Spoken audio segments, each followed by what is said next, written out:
Assalamualaikum dan salam Malaysia Madani. Bersama saya Suaran Shah dalam Berita Pagi Sabah, edisi Ahad 3 November 2024. Ke arah memperkasa dan membudayakan sains, teknologi, kejuruteraan dan matematik STEM dalam kalangan pelajar sekolah, peruntukan pertandingan STEM di negeri ini dinaikkan kepada RM20,000 bermula tahun depan.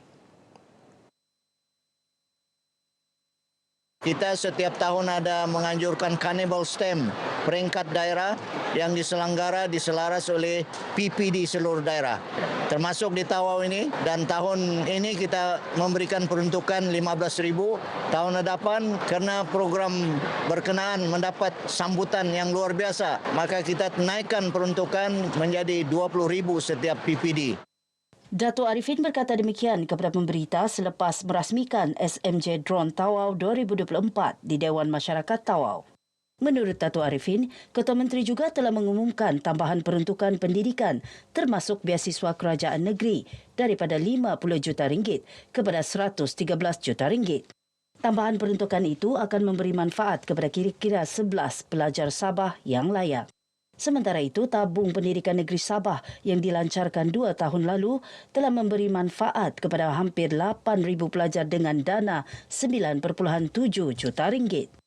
Ia melibatkan yuran pengajian, keperluan asas pendidikan dan bantuan cermin mata kepada 4,000 pelajar yang memerlukan.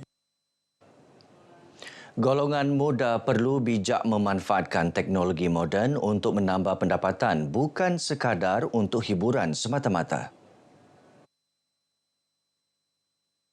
Nasihat itu disuarakan Ahli Parlimen Tawau Datuk Loh Su Fui ketika ditemui pemberita selepas perasmian SMJ Drone Tawau 2024 yang disempurnakan Menteri Sains Teknologi dan Inovasi Datuk Dr. Muhammad Arifin Muhammad Arif.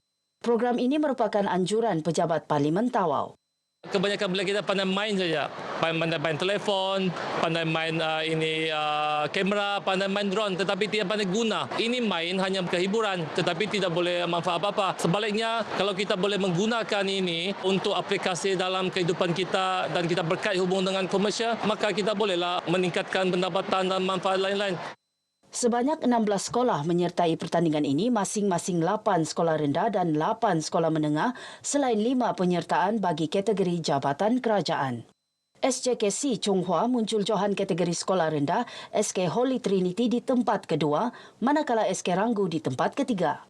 Manakala SMK Jambatan Putih memenangi kategori sekolah menengah, SMVC di tempat kedua dan Sekolah Tinggi Cina Sabah menduduki tempat ketiga kategori sekolah menengah.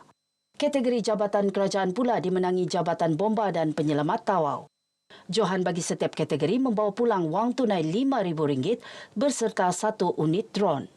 Drone ini sangat berguna pada jabatan di mana ia akan lebih memudahkan pemantauan dalam kebakaran dan juga semasa aktiviti SAR, Search and Rescue kepada mangsa untuk melihat sama ada kita melakukan size up dan membantu kita untuk membuat keputusan yang betul. Alhamdulillah, sebenarnya sesuatu yang di luar jangkaan lah ni. Ya, tapi usaha kami alhamdulillah berbaloi dengan apa yang budak-budak ni buatlah. Kami sebenarnya apa-apa saja pertandingan STEM lah, di bawah STEM ni memang Jambatan Putih tidak pernah ketinggalan. Kementerian Pelancongan, Seni dan Budaya MOTEK sentiasa menghargai setiap elemen warisan, tradisi kebudayaan, kesenian serta adat istiadat suku kaum di negara ini. Ia dapat dilihat menerusi penyaluran geran sokongan sektor kebudayaan GSSK kepada penggiat seni untuk melaksanakan program kebudayaan. Timbalan Menteri Pelancongan Seni dan Budaya Hairul Firdaus Akbar Khan berkata, usaha itu bagi memastikan ekosistem kesenian dan kebudayaan di negara ini terus kekal berdaya saing. Beliau berucap dalam majlis perasmian Tamu Besar Kota Belud 2024 di Padang Pekan Kota Belud. Upacara perasmian disempurnakan yang di-Pertuan Negeri Tun Johar Datuk Mahiruddin. Menurut Hairul, MOTEK telah meluluskan 64 permohonan GSSK di Sabah dengan geran keseluruhan berjumlah lebih RM2.7 juta. Tamu Besar Kota Belud antara program yang berpotensi diangkat sebagai salah satu produk pelancongan dan kebudayaan negeri. Ini kerana Tamu Besar Kota Belud turut mengetengahkan warisan budaya masyarakat tempatan. Sementara itu, rata-rata pengunjung yang ditemui RTM berharap tamu besar Kota Belud terus diadakan secara besar-besaran. Ini kerana ia merupakan antara acara yang dinanti-nantikan oleh penduduk setempat. Begini cukup bagus, boleh kenal semua daripada negeri-negeri lain untuk datang ke Kota Belud lah. Lagipun sini banyak persembahan lah, macam kebudayaan. Buat macam ni juga supaya tempat ni terkenal lah di Kota Belud.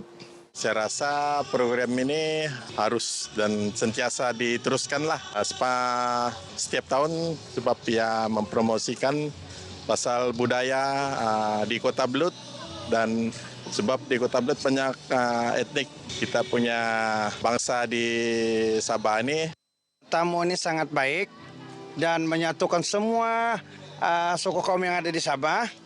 Dan kalau boleh diteruskanlah jadi kelinda setiap tahun. Bermacam-macam bentuk jualan lah. Dan kerap tangan yang dipamerkan di tamu besar Kota Belud ini. Bagi saya ini okey, satu toikan pelancong untuk Kota Belud. Nah, dapat menyatukan suku kaum di Kota Belud ataupun seluruh Sabah lah. Boleh dijadikan acara tahunan lah macam biasa. Tapi lebih enjoy lagi. Tamu besar Kota Belud yang diadakan sejak 25 Oktober berakhir hari ini. Persatuan Karyawan Malaysia sentiasa menyokong artis tempatan bagi memastikan perjalanan seni dan kebajikan mereka sentiasa terbela.